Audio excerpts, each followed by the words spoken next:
Sir Tomlin, Good morning, sir. How are you this I'm morning? fine. I'm fine, thank you. I'm very well. How are you? I'm very well. Been the usual busy days, but life goes on. A lot of Yes, things need to be done, but just keep on reflecting and where we've been so far in terms of the industry progress. Things that we need to improve, but it's everything takes time. absolutely. Everything takes time. And talking about time, we've actually gone through the decades from a good way back, 70s, 80s, Yes, that's right. 90s, Yes. and up to 2000. I know we're going into the 21st century, sir.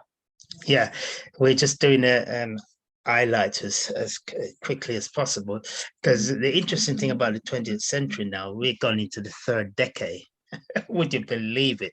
We're in the third decade now Yeah, of the yeah. 21st century. 100 years ago, it would be the crazy 1920s. Yes, yeah, Yeah. yes, yes. So those the cotton clubs and all of that thing Yeah. that exist prior to the Wall Street collapse, Mm. we are actually that's where a lot of the black creative entities used to operate from, the Cotton Club in New York, which Right. was one of their main venues to craft to sharpen their craft, Okay, okay. and now we're using a different platform, using stream, using the internet and things like that to actually send a message across. Absolutely. Uh, It's all a part of the growth of life, isn't it?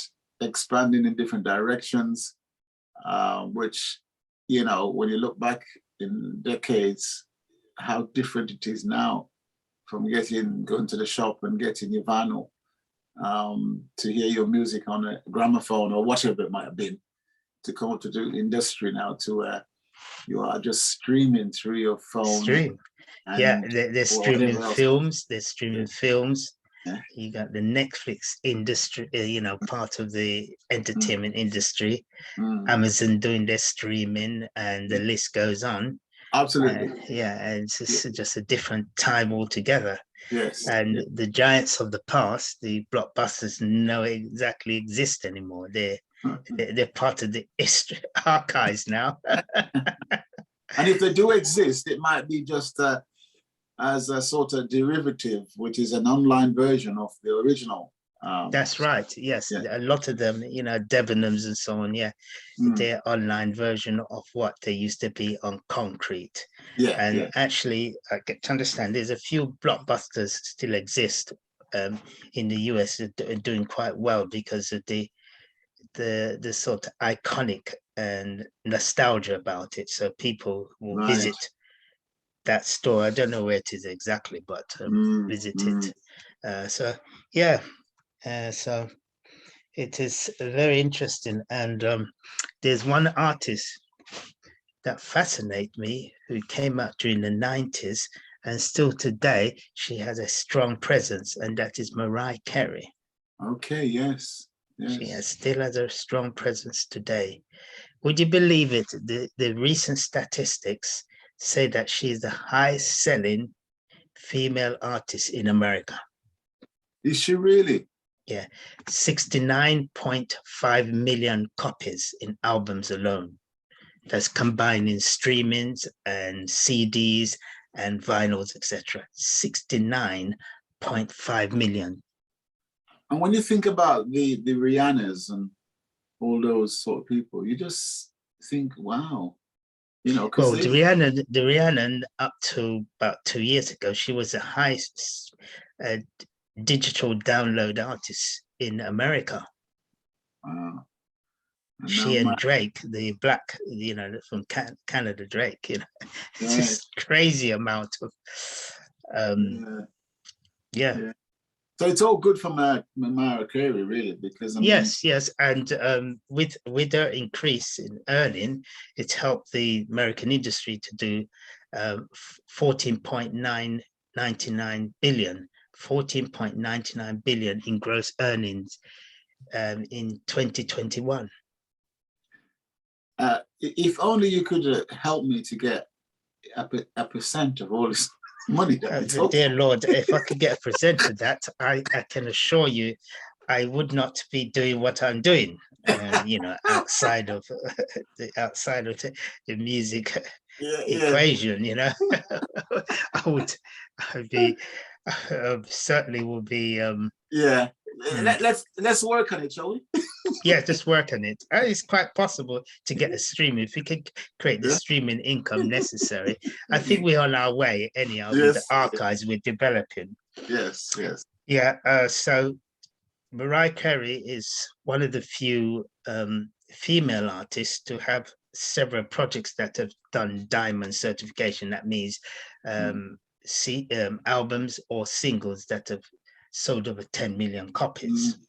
She's one of the few female artists or artists of the 21st century to actually have that accolade.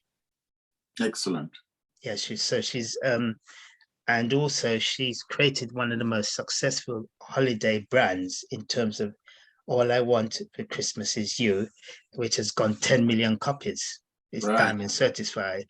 And for the last several years, it's went #1 on these Hot 100 singles chart. At what point do these artists become a part of the Hall of Fame? Is there like a particular? Well, I think she should be, either she's nominated already or she is. I'm not quite sure. The things happen so fast these days. But it's funny thing, there's still a lot of artists who, like the Teddy Pendergrass, as far as I know, who is not in the Hall of Fame yet. Really? And considering his extraordinary achievements, I mean, like Teddy Pendergrass is one of the first artists I know to have a merchandise branding behind his name, you know, Teddy Jeans. Wow. Yeah, business that was set up between Gambler Enough and the Philly international label and him. Yeah. Wow. So I suppose he will eventually be nominated. Absolutely. Yeah, it's just a matter of time because these are trailblazers that long before the Mariah Careys were actually considered, you know. I mean, when you mentioned the word Teddy Pendergrass, it's like the world reverberate, doesn't it? Yes, he had him and Barry White and so on. They had tremendous presence on stage. They were they were the should I say they were the paradise for the females, weren't they? Yes, and dare I say off stage also, in terms of just playing his record or their records in a disco environment or something. Oh my goodness! It does. Wow. They create create a lot of passion, and so to speak. Blessings to the world. Blessings to the world. Yeah. So here we are. Yeah. So Mariah Carey, indeed, she has 16 albums that has helped her to, since 1990. That's when she came on the scene, you know. 1990. I think her first solo album in 1990 sold nearly 9 million copies, you know. Wow. And so she in effect been a big seller for many years. And remember now, she's outsold all the female artists that came before her. She's outsold them. Is that really? Yeah, she's outsold them in terms of the Dionne Warwicks, the Barbara Streisand, all of them. She's outsold them, and she's top of the heap, really. Wow. At 69.5. So she's almost sold about 70 million copies in albums. That is album. We're not talking about singles. So if we put singles in the equation, she's probably running about I'll say 150 million copies. Wow. That's mega serious. Yes. So her earning would be equivalent to probably some of the salary level of some small size corporation, you know. Yes. Yes. It means, think about it, she would take home at minimum, without even, before the year start, about 20 million minimum per year. And of course it's more than that, you know, but I mean, yes. Before you think about it, before she even start the year, my friend, Yes. she's generated that sort of money from royalties and endorsements, and you know. You haven't got a telephone number, have you? No, I'm afraid not. No. I think I probably would. I just probably cry and laugh if I met Mariah Carey. I just, girl, you're just something. You're something out of the textbook. You defy. You actually completely restructure, change how industry do business. And you can imagine talking to her, having a conversation as to when she first began, how she began, even why, and then looking at her response as to where she's at now, you know, the change over the years to reach this pinnacle of success. She couldn't have imagined that, I wouldn't have thought. No, I think it'd be impossible to imagine that, because if Mariah Carey is doing those kind of figures in the US, can you imagine what she's doing worldwide? Wow. Yeah. Yeah, think about it. What is she doing worldwide? If she can actually do that, especially every holiday season, Christmas, single is creating, she's actually created a brand of cookies and different merchandise out of this. All I Want to Do It for Christmas, the album that was released during the 90s. That was an album that was released during the 90s with that single that wasn't officially a single release. It's just one of those singles that people caught on and liked and played it, and eventually it became the major theme of the season. Yes. You know, and completely changed the way business is done. You know, when I look at her and Whitney Houston, who's passed away now, it's incredible. It's incredible. You know, to Whitney Houston, who's you know, the single that she did, the major single there, what she did with the film soundtrack, The Bodyguard, which sold 18 million copies. The Bodyguard has sold 18 million copies in the US now. Right. Extremely successful. Yeah.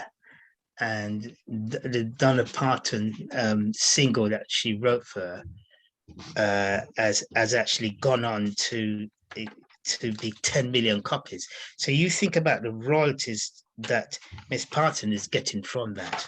You think about the royalties that she gets from that alone.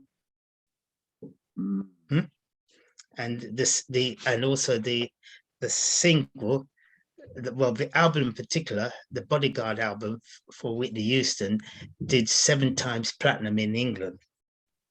That's 2.2 million copies. Wow. And with the album was #1 in 24 separate markets around the world.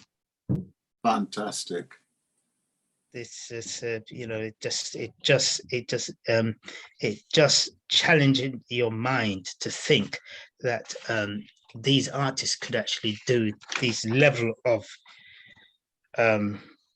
units, because there's very few, when you think about it, there's very few black male artists that has done equivalent at that serious level. And Michael Jackson, and of course, Prince is one of the few. The female Black artists in particular, they've just run away. They have runaway success on a different level from the 90s.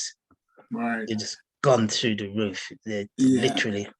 And it was a question I was going to ask you, actually, as to the equivalent male across the divides, that can be on the same level of success. But I think you answered it there with the Michael Jackson, etc. And I guess Teddy Pendergrass.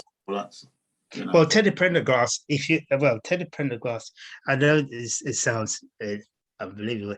Teddy Pendergrass, in terms of sales level, album sales level, is about 7 million copies in the US. Okay. It's not a large amount in a short space of time, because in a short space of time that he impacted, he did that. So he's in the top 200 best-selling artists, of course. He's way up there. I mean, he has the same sort of sales level as Seal. All right, okay, I get it. And a few other people. So he's right in the ranks. But we're talking about, when we talk about mega artists, mega artists, then Mariah Carey and Whitney Houston and Michael Jackson and Prince go into the platosphere. You see. Would you say then, between Mariah Carey and Michael Jackson, which one is actually the number one? Oh, definitely Mariah Carey. Mariah Carey outsold, has gone past Michael in terms of, as far as I know, in terms of, because I think Michael is around about, I have to be careful when I'm saying that, because Michael is way up there, way up there. He is way up there. He's in terms of her, she's still getting both her and Michael Jackson still get certification, and Michael is still getting certification. So I have to be very careful how I really look at it. And I get that, and because she's still here with us and still doing her thing, then I can understand that she very well will pass him. Yeah, she eventually will pass him in terms, but in terms of legacy and impact, Michael Jackson is in a certainly different league. Absolutely. There's absolutely no doubt about it. That is iconic, just like how we look at Bob Marley and so forth. These are iconic people. And if you think about when, if God forbid, if anything happened to Mariah Carey and she dies, she would certainly be celebrated and one of the greatest female artists of all time. Absolutely.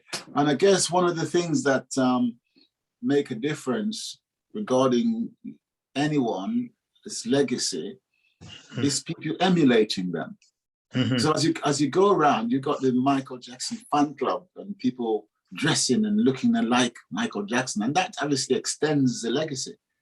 Yes, it does. And the same as you have people like Bob Marley, in a way, wherever you go, people wanting to hear a Bob Marley song, and people are going around doing things like, when they go and sing like others. I forgot the term, but I have a colleague who does that. Ex-military colleague of mine, and he goes around with his instrument. And he was telling me the other day, he ended up in, I think it was Florida or somewhere, and walked into a bar, and then ended up singing Bob Marley songs, and didn't have to buy a drink all night. And probably not. So just like that. So that's what things like that extends the legacy of these individuals. The same thing to do with Elvis Presley. There's people who Elvis Presley. Elvis Presley act, Jimi Hendrix act, and so on. All these reenactment. And there's certain things that just link you directly with these megastars, aren't they? I mean, there's especially straight away. It's just him. and the Michael Jackson. Yee-hee. Yeah, that's Oh, right. Yeah, yes. There are certain brands, and yes. Prince with his Prince Yeah. with vocal, Yeah. uh, his vocal style and entertainment.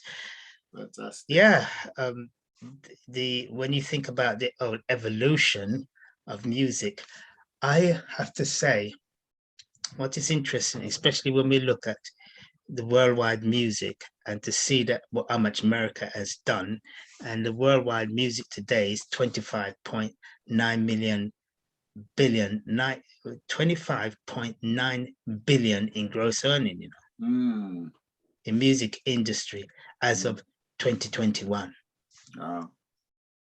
I'm trying to get my head around all these figures that you know, so I'm just leaving it alone because I'm not managing it to get my head around it. Well, uh, well, I try to get my head around it myself, but always when I look at these figures, I've always asked myself the question: how much in proportion does our Black creatives are generating from it in terms of songwriters, producers, arrangers, and so on, who are involved in the industry? What share Absolutely. are they getting from it? Absolutely. I'm Absolutely. always asking that key Yes. question all the time. Absolutely. Yeah. And going forward, and I think we touched on this before, is whatever we're getting now is what are we getting now, but what are we doing futuristically to improve on that? You know, that's a crucial question as well, isn't it? You know, Yeah, are we it are we is. sowing the seeds now, regardless of what we're getting now, which is probably not a massive proportion, but are we going to improve on that in the short Well, term going forward? okay. Ask yourself the question with a lot of acts that are famous: Mm, Kingdom Choir and Beverly Knight and so forth. We haven't talked about these people: Beverly Knight, mm, Billy Ocean, mm, Sade, mm. and For Real, you know, and all these famous groups that come and gone in terms of presence and so on. What And they share? dare I say Labby Sifri, who is a very um, sort of endearing artist Yes, for what for, is he for, getting? for Mhm, me, mhm, and I mention him because he's very effective still, and not that mhm, he's passed on, he's still alive, mhm, and the fact that a lot of his music is used, still played mhm. regularly, and it's very iconic in certain countries, such Yes, as South Africa, etc. So, you know, that's for me is just great yeah. as legacies. Um, Greg Edwards, Mm, and all these people, and the founder for Soul to Soul, and mm, we hope and trust that they are getting a good gross earning from what mm, they do, mm, and it creates for them a comfortable lifestyle, and also it helps them to get others. One of the key things as well, I think, is the difference between America's such and here is that there is a helpline to help other emerging creative entities come on board, because even we're talking about the artists, we haven't mentioned about the different production teams that come through the 90s, mm, into the mm, 2000s, in terms of the Neptune production, the Underdog production. There's several different production teams, just like the Jimmy Jam and Terry Lewis, that right, right. contributed with great impact to various different Yes, female and male artists that emerge. The yes, P. Diddy production yes. and LaFace production, and or LaFace Records, that was involved in the career development of Usher, Tony Braxton, and TLC, etc. Mm, All these artists were, should I say, big artists even during the early part of the 20th century, mm, 21st yeah, century rather. yeah. Yeah, so they all sold quite large units, some 8 million copies. I mean, TLC, before they lost their member through an accident, um, they did 10 million copies in one of their albums, you know. Yeah. Yeah. What really interests me then, from what the statement you just made about a different production team, would be to put them on a graph in comparison to the production teams here in UK, for instance. Yes.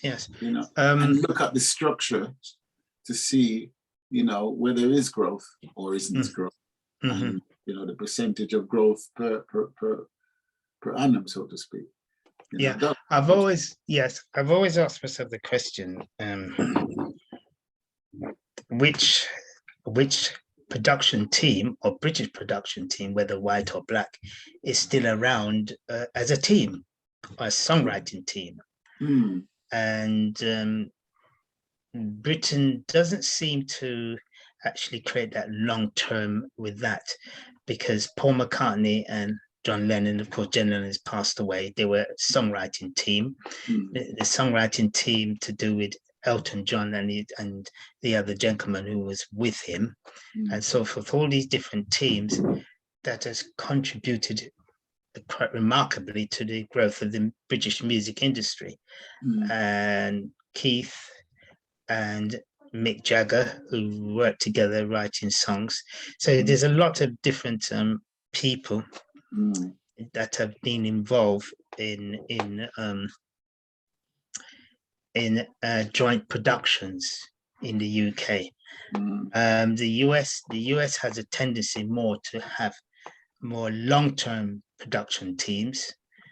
For example, the Jimmy Jam and Terry Lewis, that they're still together.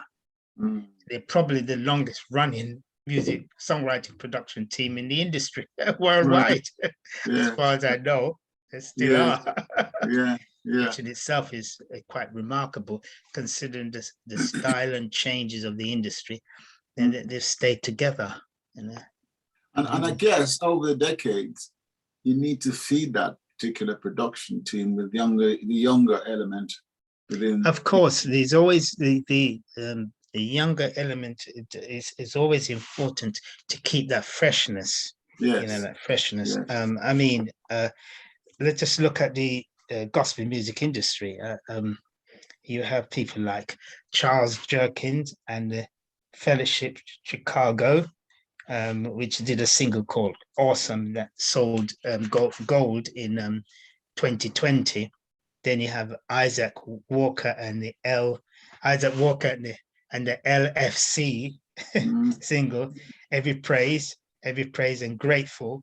These are singles that went gold and platinum during the 90s, during the 20th century, beg your pardon. Recently in 2020. What I just mentioned, these are things that have gone recently in gospel, black gospel, in 2020. And then you have Kirk Franklin, Why We Sing, which was a gold in 2020. So you see the amount of black artists. And you have another one, Anthony Brown and Group Therapy, which belongs to a gospel label that has been around since 1976, called Tyscott, Tyscott. Okay. It's a black label, you know, black-owned label, gospel label that's been around since 1976. Yes. Right. And that's a UK base.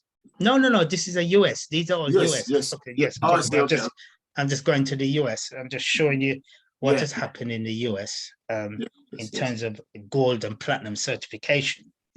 Yes. Tasha Cobbs Leonard. Every Break Every Chain live, which is a platinum single, and it's released on Motown Gospel. Yes.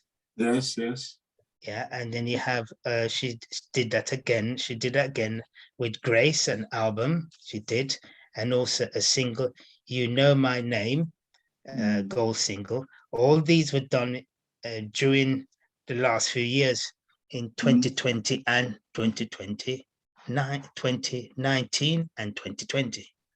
And there you mentioned quite a label there, Motown.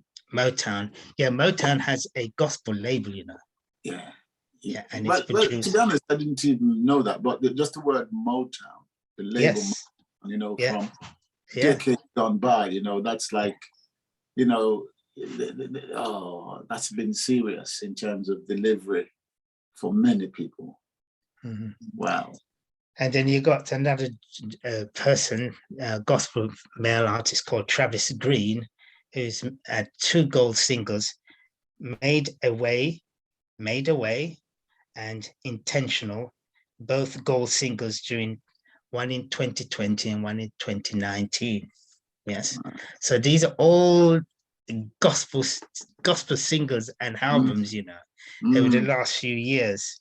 And Kurt Franklin did another one recently in 2021 with Love Therapy from his Long Live and Love album, which in itself went gold and the single went gold. So Kurt Franklin is still relevant even today. After coming into the gospel industry in the 90s. So he's still a bestseller under the quiet. He's still moving quite large units. That's very, very good. Very, very good. So this just to give you an idea of the gospel music in the US, which on average does about 7 to 800 million in gross earning.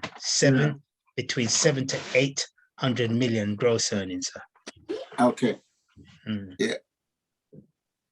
Yeah. So it's quite phenomenal when we take a look at how the industry. If we look at the industry back again, as we summarize. Sorry. Let me pause for a while. Yeah. Okay. Go. Yeah.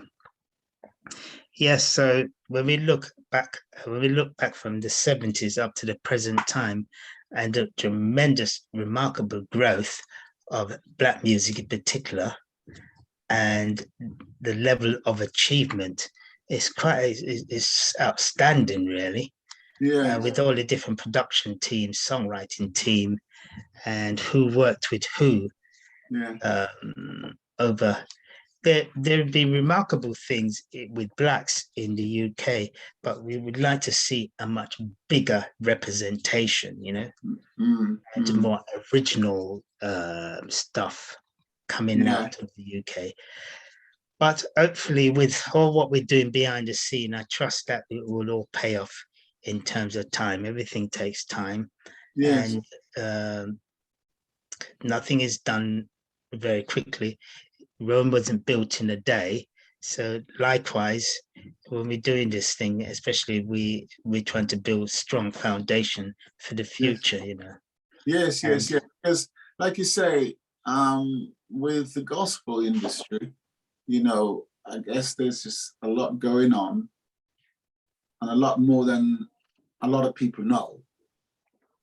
It's kind of under the radar, so to speak. Yes, there's a lot of things under the radar. Yes. So we're just trying to elevate. You're not going to elevate all of it above the radar, but certainly a good percentage of it above the radar in time to come. And so the infrastructure, the foundation is very important, isn't it, to build that? Yeah. Yes, it takes time for it to materialize, because remember, it's only since 2011 that a gospel trading body of some kind exists, you know, and we begin to the Gospel Industry Alliance started in 2011, actually. Yeah. Really, as recent as that? Yeah, as recent as that. So it's only over 10 years old. Yeah. Oh. There was no other trading body of existence in the UK that you could say with that word, or trying to actually that's the only trading body of its kind in Europe. Really? Yeah. That's interesting. Yeah, because the Gospel Music Association exists since the 60s. So it has a long history. Our one is just started in the 21st century. There was nothing in the 80s, 90s, or in the 70s or the 60s. Nothing representing gospel music, structure and representation. A voice, in other words. Yes, yes. A voice, Mm. Yeah, So, yeah. mm, And it's so important to establish our voices in every corner of our industry, really. I know our churches are very much the hub of the Black community within the city, so to speak. yeah, that's right. That's yeah, right. Yeah. We are, as an industry body, we are talking closely with some of the major Black churches, yes, because the most important thing is that the Black churches, or any of the churches, are vitally important to the very existence and the success of the industry in general. yes, yes. I mean, that is the final analysis, really, is Yes. that it's vitally important for the success of the industry long term. If we don't get the support of the church, why do we call ourselves Black gospel? Why do we call ourselves gospel if we don't have the support of the church? Yes. That's where most of the artists, all the artists, come out from the church. Absolutely. It's such And a rich breeding ground. It's yes, of course, yes. You have congregations of 2, 3, 4, 500 and more in a lot of churches, and they're together on a regular basis. And like you say, the youngsters start there by singing in the choir and growing up and renditioning on stage in so many different formats. So it's a rich breeding ground, and viewed by so many from a young age. It gives them the confidence to go out and perform. So yeah, that's why we always produce some of the best performers and musicians and arrangers and composers and so forth, because the fertile ground, it is a rich ground. And yeah, I can remember ourselves, myself and 3 others, I probably remember well, the Gospel Flames. As youngsters, we were only like 15, 16, whatever the age was, and we just started, and it just grew. And because you got a full appreciation of the congregation there, it gave you the confidence to actually go and do something, So it's a terrific breeding ground, Yeah, even with the Gospel Flame, such a rich mystery in that as well, and the impact that he had on the Steve Thompson and probably the Fricks McIntyre and so forth. All these youngsters listening to your musical expression and actually building off it. This is the history. This is the result of it. The Majestic Choir, the Highgate Choir, what Fricks McIntyre did was simply read, and what other musicians, such as Luke Smith, who knew about you, all these youngsters knew about you, and they took a step further in their craft. That's fantastic, really. Excel, you see. Yeah. Because at the time, you just have a sort of an inkling to do something, you put it together, and then it starts to grow. You don't think of any impact that you may be creating at the time. It's only like now when I'm hearing people like yourself talking and others, then you realize that, and it's inevitable, really, when if you go around the country, which we did, the Manchester, the Nottingham, the Peterborough, wherever, and you standing there singing and, performing, you are going to make an impact and an influence, especially the younger element of life. But you don't know it. You It's don't just, know it until yeah. after you take a reflection. It's like, for instance, the group Daddy Kane, which P. Diddy created. That is the only female group in history, a mixed race, I think it's a mixed race group, if I can remember, that has had #1 albums on 200 album charts on 2 occasions from a black label. Wow. Only one in history to do Really? that twice. Yeah. Right. So blacks in the whole always create benchmark and historical events of significance. Yes. If you think about Michael Jackson, what his achievement in terms of, he was the first artist to actually have an album like Thriller that was marketed simultaneously or launched simultaneously in every music market in the world at one time. That was never done before. That is just so amazing. Yes, and when so amazing. And when you think about Mariah Carey is one of the first female artists in history to have 15 #1 Hot 100 singles in a decade. Wow. Wow. You know, you can imagine you start from the 90s, and before the end of the 90s, you have 15 #1s. And they're all bestsellers, you know, by the way.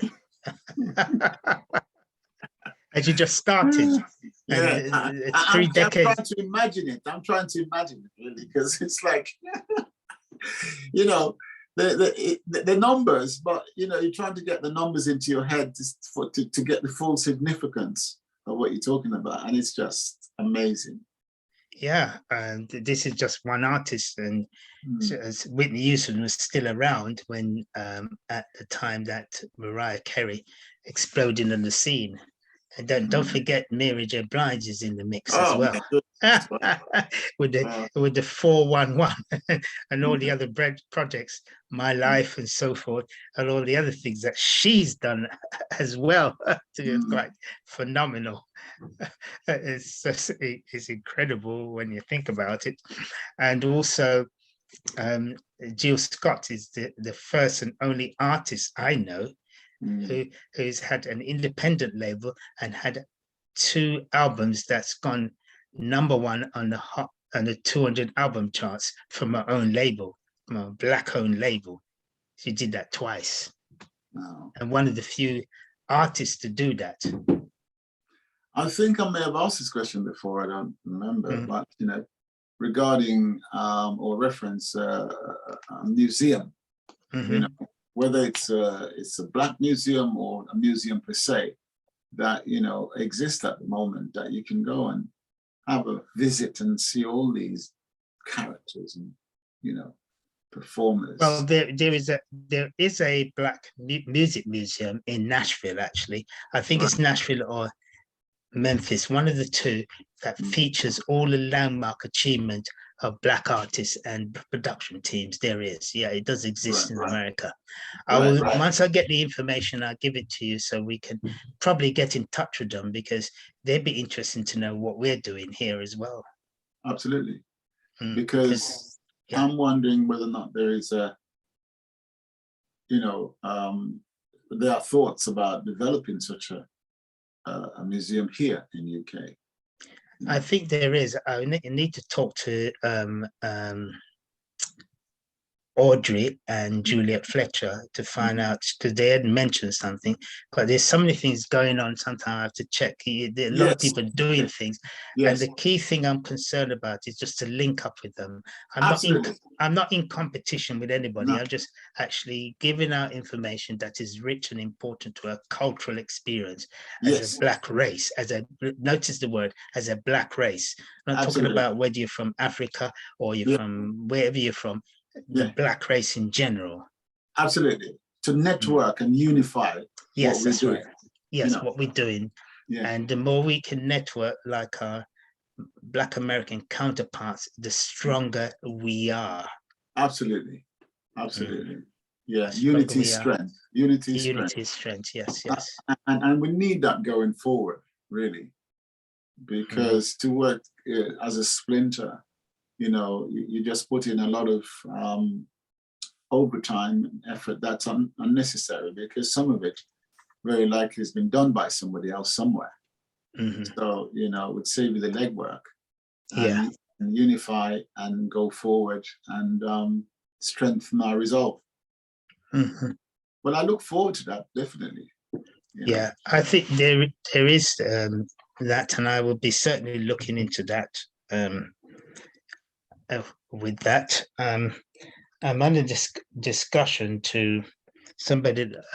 I want to do a series of written work to do with the music industry in the UK, but I realize, especially representing, I've started it, but the main issue is to get the funding necessary to actually complete it, because it's a lot of work and it requires a lot of spending. And I've done a lot of traveling already between Northampton and Birmingham and so forth to get information, set up meetings, and sometimes it can be financially challenging.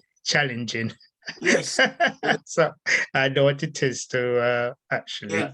Yes, and I do understand fully what you're saying, because you have a passion, to do something like myself here, and to get the aims and objective going, so that you can attract the right people in terms of finance and that.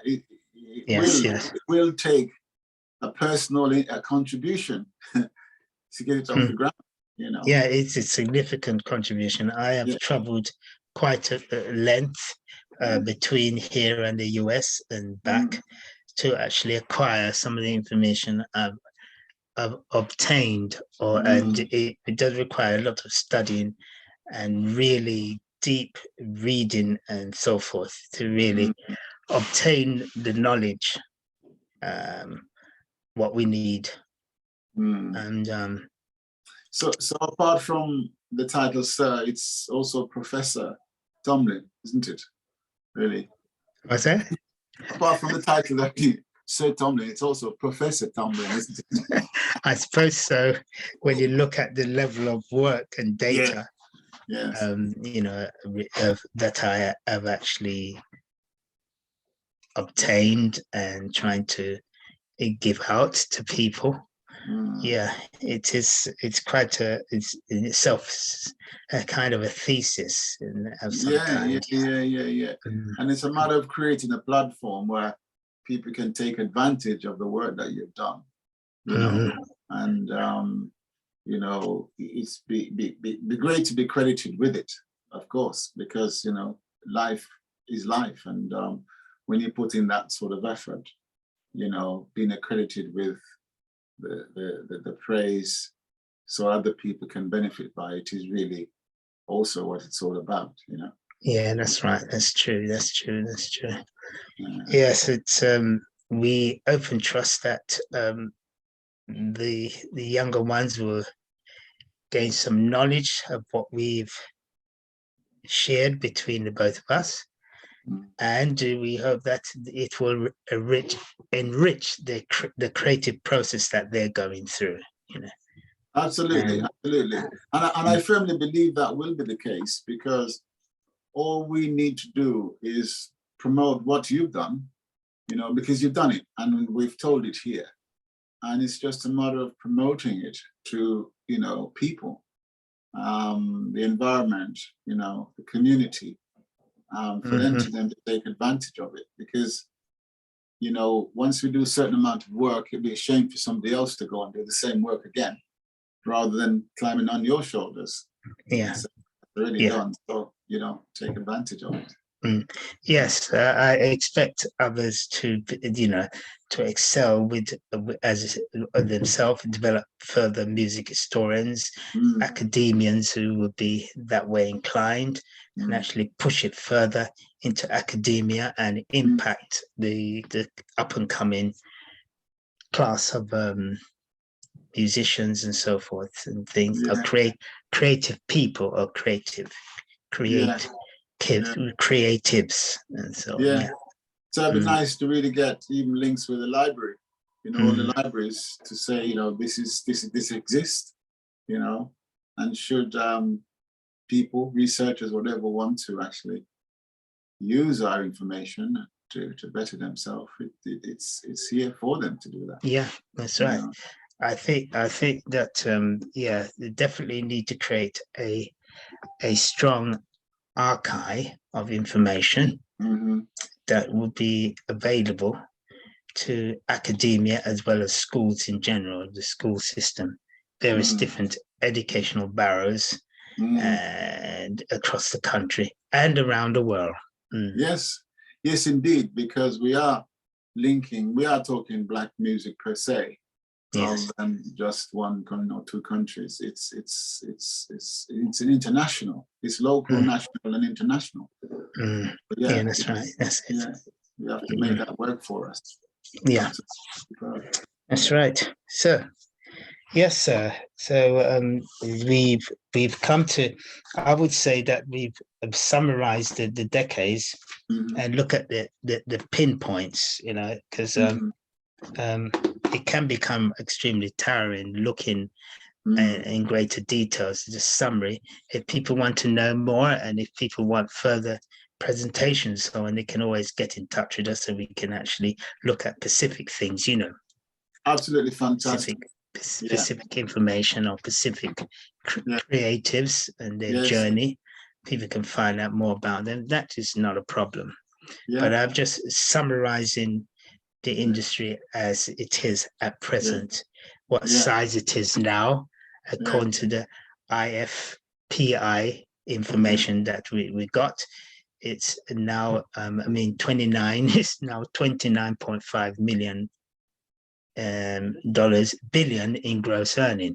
So it's not too far away from 30 billion, not as well as what the size of the US industry and the UK industry and so forth, and Germany and France, they're all increasing. They all have actually increased in size. Right. And I've just got to thank you so much for taking us on a journey in such a short space of time, because when we look back from when we first started, it's a matter of what, a couple of months ago, was it? If that Yeah, much? a couple of months. Yes, I think it was either February we started. Yeah. And February, I think it was February the 22nd. I think it was our first actual recording. Yeah, I think you could be right. And a month. It was a month after the one I did with Carol Crawford, the US PR, public relations PR person. Yeah, industry. To the date. To the date, yes. 22nd of January and to 22nd of February. Yes, absolutely fantastic. So I believe we've come a long way by you taking us on a journey right across the continents. Down some, as I call it, the highways and the byways and the cul-de-sacs. Yeah, that's right. Yes, that's it. We've summarized it, as I said, we summarized it and talk about key people. Yes, we could go into detail, but that in itself can be quite consuming and time. So if people want to know things, eventually we will write about it. Eventually, they can visit my site and other places and find out about these people.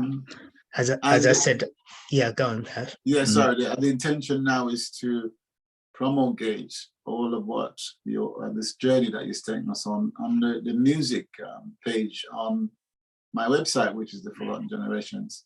Yeah, that's correct. That's going to be available to people to take on, and then of course we can interlink with whatever you're doing with what I'm doing. So, yes, that's right. Yeah. Press a button and link into what Yeah. as a network. That's right. So I'm working presently. The book I'm working on now is to do with a major city in the US. I'm working on that particular group of iconic men and women from that particular city. Hopefully it will come out in probably June time. It's long and consuming because the city in itself is one of the largest, has one of the largest Black population in the US, and highly significant to the growth of the industry on a grand scale, long term. Excellent. Yeah. Well, Yes. whatever I can do in terms of promoting that on my website, then I'll certainly do that. So let's work together more. Yes. Yes. Stay in touch, and let's make this something of significance. Yes, Going definitely. forward into the next decade, as we talk about. Yes, we're into the next decade now, 2022. Absolutely. Okay, rich So I want to blessings. say a massive thank you again for participating in the Forgotten Generations and giving us such richness from your knowledge and understanding of the world. Sir Tomlin, Professor Tomlin. Thank you. Okay, thank you so much. Okay, take care now. Okay. Yeah, rich blessings. Yeah. You too. Bye. Bye-bye.